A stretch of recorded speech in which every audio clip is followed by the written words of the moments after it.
podcast Say Obrolan Cerdas Tanpa Ngegas. Oke, di sini ada aku Syarif dan teman-temanku ada dari siapa namanya? Halo, saya Tasya. Halo, saya Elis. Akhir-akhir ini kita sering banget lihat berita-berita hoax, entah itu tentang agama maupun penyebaran paham-paham radikal. Nah, kalau teman-teman pernah baca di forum koordinasi pencegahan terorisme Sulawesi Barat, ya kan Sulawesi Barat. Betul. Di situ mereka menyampaikan bahwa mahasiswa, apalagi mahasiswa dan pelajar menjadi sasaran empuk penyebaran hoax dan paham radikalisme. Hal itu dikarenakan cepatnya mudahnya akses internet, polarisasi, dan kurangnya literasi digital bagi mahasiswa.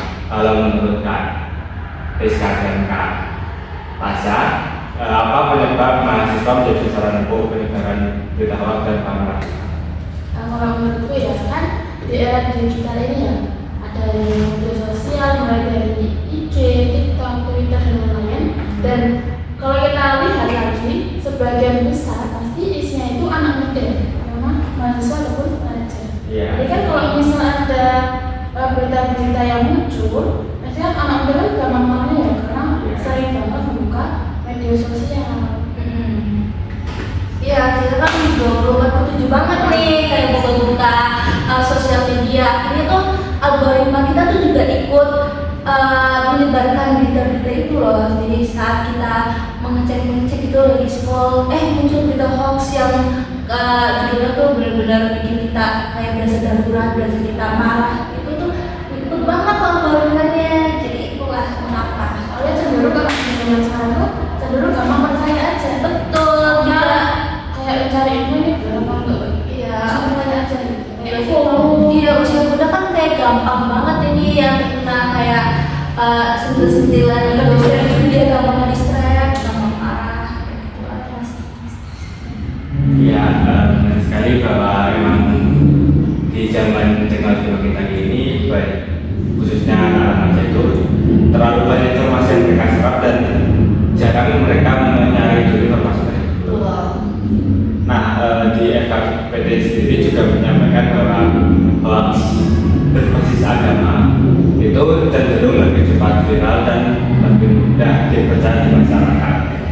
Nah, hal ini kan dapat menyebabkan berbagai kayak perpecahan, polarisasi maupun radikalisme. Kalau menurut kakak, apa akibat dari hoax yang berbasis agama ini jika terlalu mudah dipercaya di masyarakat? Tentunya masyarakat Indonesia ini bakal terpecah belah ya, karena pasti ada yang percaya dan memang yang percaya ini pasti kayak mempertahankan kepercayaannya, dan yang tidak percaya ini kan pasti ingin menerapkan menjelaskan juga mereka tidak mau percaya karena anggapannya kepercayaan mereka itu berbeda-beda. Soal agama kan sensitif ya. Iya. Kan mempertahankan dia tidak dipercaya. Kalau dia agama ini atau percaya ini pasti membela yang dia. Ya. Itu kayak misal ada hoax yang meninggal agama ini kepercayaan nanti yang satu terima yang nggak terima malah jadinya gimana? Percaya kan? Ya. Nah, kalau dari situ kan selain itu juga kenapa kok berita-berita terkait agama lebih sering dicari masyarakat sendiri juga karena masyarakat sendiri itu kayak kalau di FKPD ini menyampaikan bahwa masyarakat sendiri itu kurang dalam memahami ajaran agama sendiri. Bukan seperti karena itu kayak kalau misalnya ada berita-berita terkait agama mereka jadi lebih mudah percaya. Minimnya literasi ya, Minimnya literasi. agamanya masing-masing.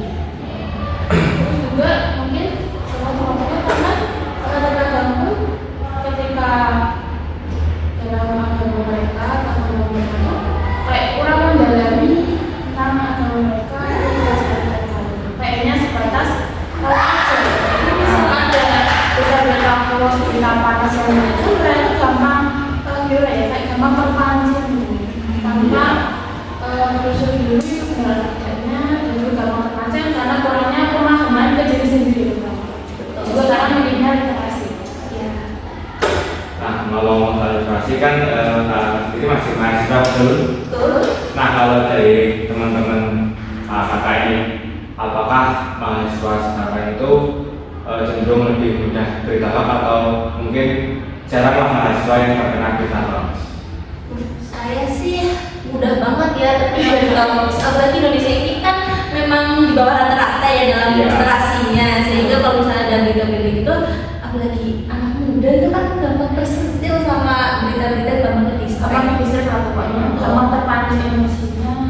Ya, Apalagi kita berita itu membahas kan ada hubungan dengan mereka. Kayak belum paham itu ada masuk berita itu apa, mungkin ada berita yang pemanasan itu, terus ada berita hoax yang masuk yang berhubungan dengan berita itu atau masalah-masalah yang panas itu, sehingga mereka kayak langsung wah apa ini kok gini, langsung kayak panas itu loh.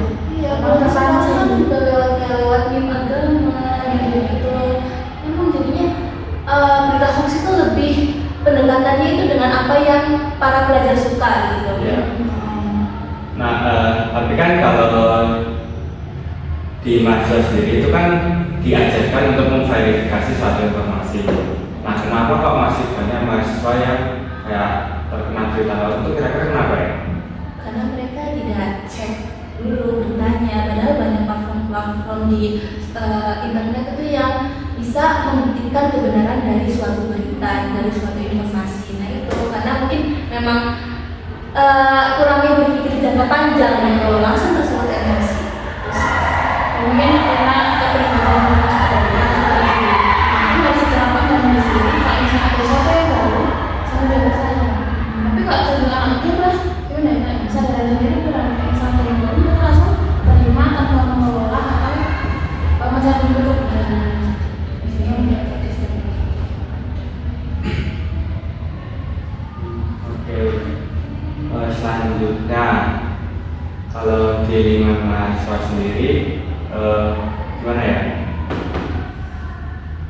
Apakah peran dari tokoh-tokoh entah itu tokoh agama maupun tokoh masyarakat itu berperan penting dalam kehidupan mahasiswa atau sebenarnya terlalu nggak penting? Penting banget dong Kak, apalagi sekarang itu kan memang berita hoax yang tadi disebutkan kan, kalau sentimen agama lebih mudah melebar gitu, lebih cepat luas.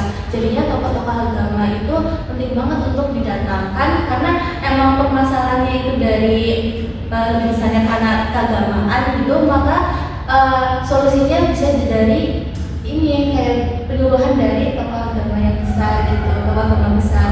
Dan kita tuh juga harus banget nih teman-teman untuk memilah tokoh-tokoh agama itu. Kita tuh harus cari yang memang misalnya kalau dia suka dakwah itu bisa cari yang kayak kita telusuri apakah dakwahnya itu mengandung kebencian atau ujaran kebencian, perpecahan atau mendamaikan. Nah kita bisa memilih yang mendamaikan gitu. Kita guys. Dan kita cari sumber ya, meskipun Iya. bisa bukan dari pemuka agama atau dari apa itu yang secara backgroundnya itu bisa jadi kayak sumber terpercaya dari kita. Iya. Tapi mungkin bisa dari sumber-sumber lainnya yang mungkin orang tuh nggak sadar itu kayak punya privilege yang tinggi. Tapi intinya isinya itu baik gitu. Kayak kita nggak perlu memandang dia dari mana, dia siapa, tapi jika memang yang dia utarakan dia saluran yang baik, maka terima aja. Iya. Kan berarti yang terlihat baik pun itu benar-benar baik gitu. Kita kan harus benar-benar malah gitu. Silakan percaya tapi harus benar-benar dalam memilih. Betul, sebetulnya juga kenapa tadi saya sebutkan itu mempunyai privilege yang besar atau agama yang besar, karena cenderungnya orang Indonesia kan emang FOMO ya teman-teman. Jadinya kalau misalnya penganut atau pemimpinnya dia itu adalah tokoh besar, dia tuh lebih akan mudah percaya, lebih mudah paham gitu dan mau ikut terus. Dan betul juga dari yang disampaikan Pak Eris tadi. Jadi memang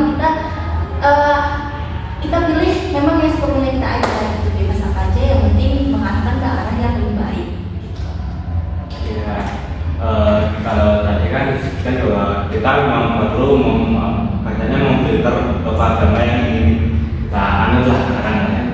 Nah, kalau untuk mahasiswa sendiri selain butuh kayak peran dari tokoh agama, apa yang paling dibutuhkan lah paling dibutuhkan mahasiswa terkait tentang agama, kayak entah itu dia perlu belajar gimana ya, kan sekarang itu banyak mahasiswa yang apalagi di kota besar itu ya banyak yang melenceng dari agama, khususnya di negara kita kan mayoritas Islam, banyak yang melenceng dari ajaran-ajaran Islam.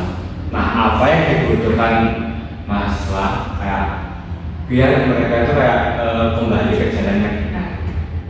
Yang pertama adalah perbaiki ibadah dulu. Sholat lima waktu. Ya. Perbaiki ibadah dulu, kemudian perbaiki tanggal status ibadah. Misalnya dari Islam itu pengajian, tapi tetap memilih itu ya.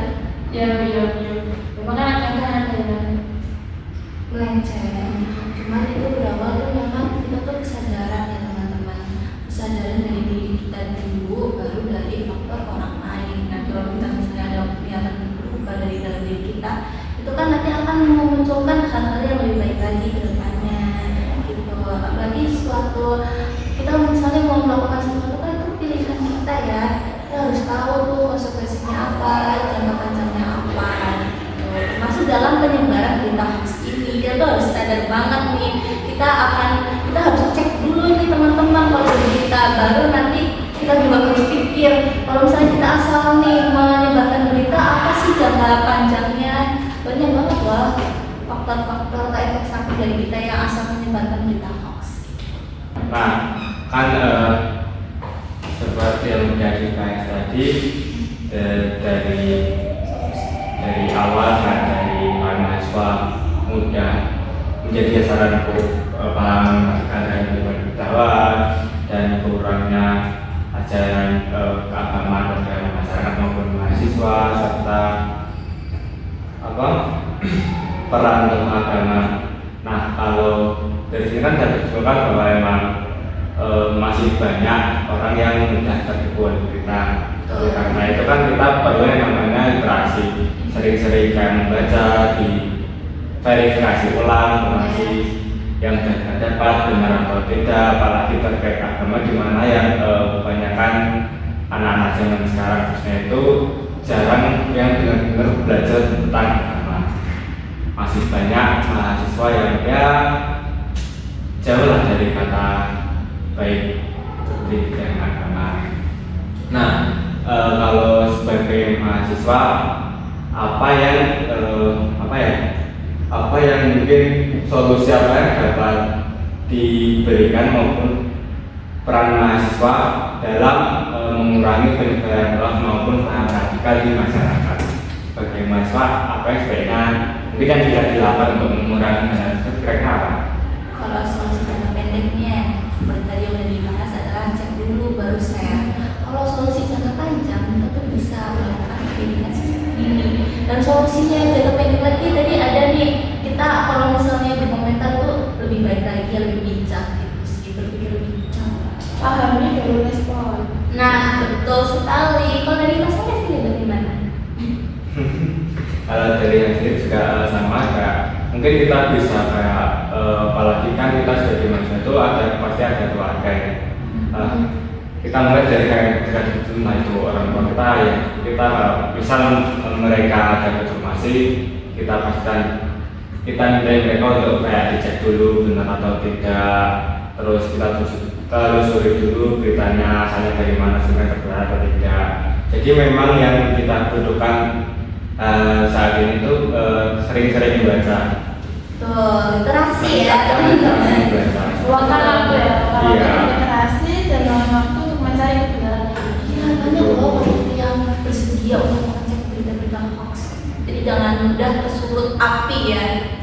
Nah, khususnya bagi mahasiswa sendiri itu jangan terlena oleh media sosial, jangan terasihkan kebanyakan scroll TikTok, Instagram.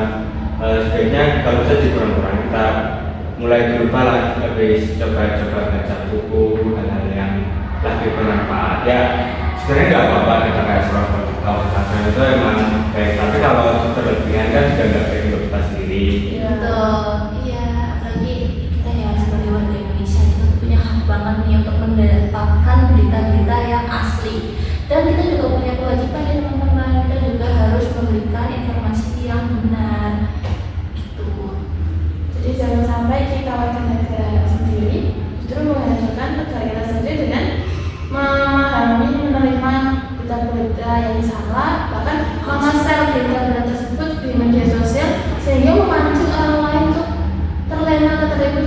di kelas tersebut. Itu lama-lama negara ini akan terus mundur di bawah hancur ya. Iya. Dan dihancur oleh bangsanya sendiri. Ya, kita tuh harus menerapkan ideologi Pancasila dan kita juga harus menerapkan Bhinneka Tunggal Ika, yaitu Ini kan Tunggal Ika. iya Walau berbeda-beda tapi tetap satu tujuan. Oke, baik, terima kasih saya ucapkan kepada Kak Tasya dan Kak Elis ya. Terima kasih, sampai jumpa di video selanjutnya. Terima kasih.